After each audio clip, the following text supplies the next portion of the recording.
Hi, my name is Robert Larson. I'm an attorney and I'm also the owner of the Larson Law Office here in Mesa, Arizona. I focus primarily on family law and estate planning. And today I want to talk about the difference between child support, arrears, and child support owed. And these are very similar concepts, and so a lot of times people mix them up and don't understand the differences between the two. And while they are very similar, there are differences that make a big difference actually. So I even hear attorneys and judges mix these terms up a lot because they are kind of confusing.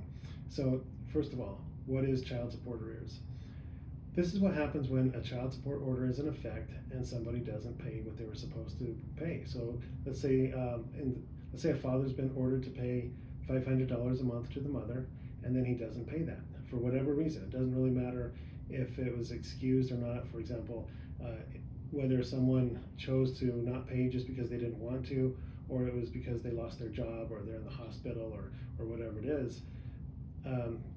You owe that money for the past, and that's considered child support arrears. Now, whether it was on purpose or not does matter for other things. It does matter as far as whether you're in contempt of court and what the consequences are going to be, and what the court might do about it going forward.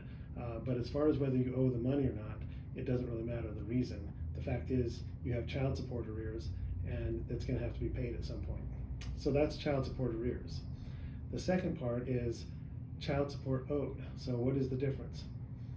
Child support owed is what happens when you are found to have been obligated to pay child support for a period of time, but there was no child support order in effect during the period that you were found to owe money. That's not a very good explanation.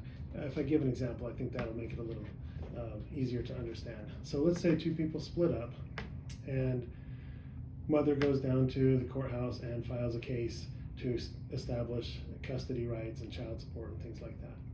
And then 6 months later, court order is entered where the father is ordered to pay $500 per month for child support. And let's say that the father hasn't paid anything during the 6 months from the time when the case started until the child support order goes into effect.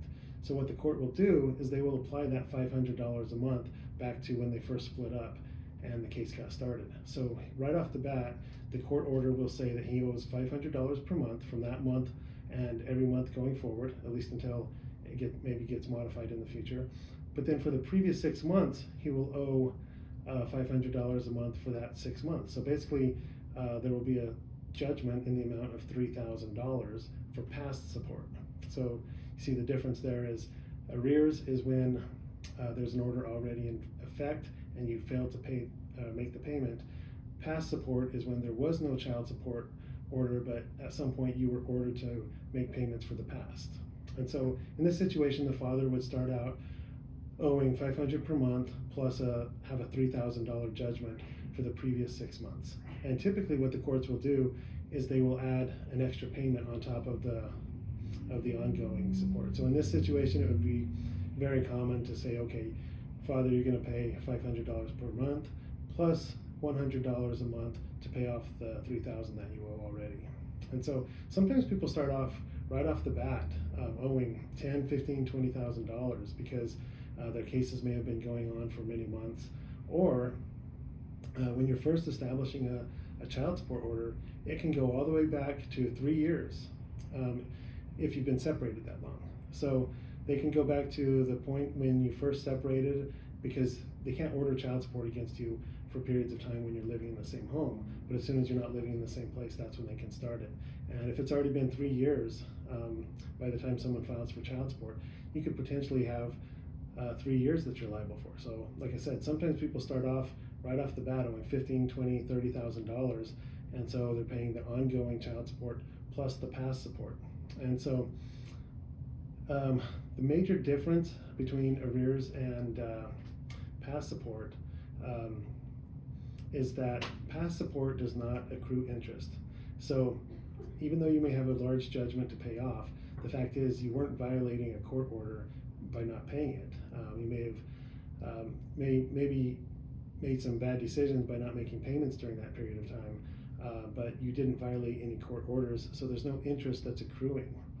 On the other hand, child support arrears accrue interest at a rate of 10%. So if you have a child support order in effect and you miss a payment, every single month that you miss accrues interest at 10% until it's paid off, and it doesn't go away in bankruptcy. It doesn't. There's really no way to make it go away other than paying it down. And so sometimes I see situations where people owe $50,000, $100,000.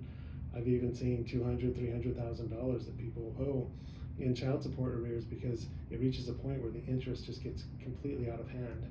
And so obviously you want to avoid that. So child support arrears is a lot more serious than past support, although you don't really want to owe either of those things. So anyway, hopefully you found this helpful, and if so, please like the video and feel free to comment, and if you'd like to get more videos, definitely subscribe so that you can get other videos when I create them. And if you have any comments or questions, feel free to let me know. Thanks.